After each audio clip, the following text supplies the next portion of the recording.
بزرگان محترم اور برادران عزیز،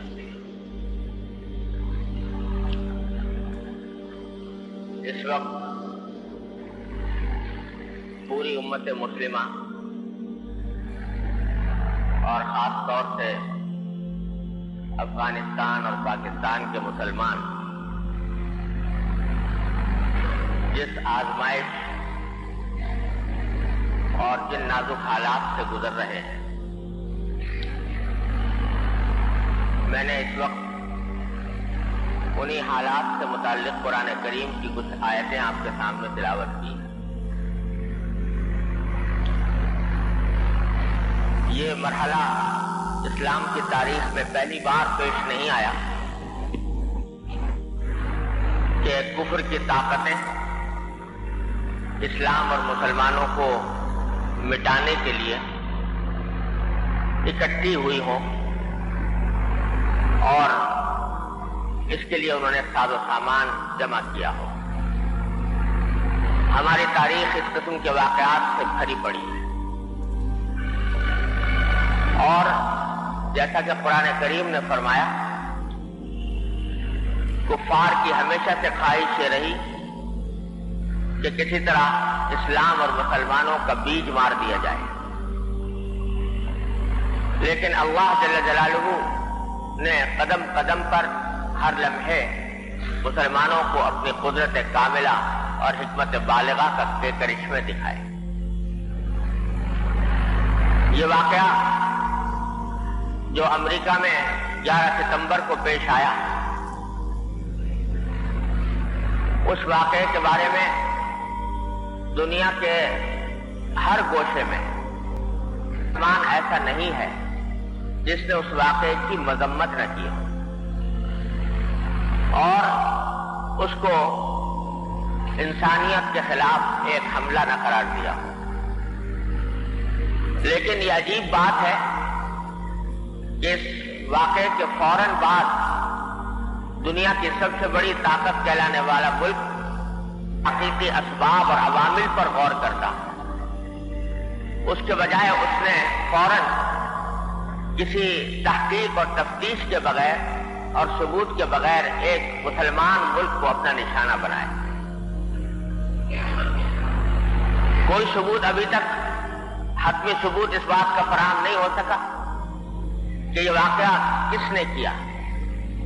اور جو احتمالات موجود تھے ان احتمالات کے بارے میں بھی باقاعدہ تفتیش کے محکموں کو روک دیا گیا کہ ان احتمالات کے اوپر مزید تحقیق و تفتیش نہ کریں۔ کہنے یہ احتمال موجود تھا، اور کہنے والوں نے کہا بھی کہ یہ اتنی زبردست کارروائی ایک بے سر و سامان ملک کا باشندہ اپنے بلبوتے پر نہیں کر سکتا، اور یہ کسی بڑی منظم گروہ کی کارروائی ہے،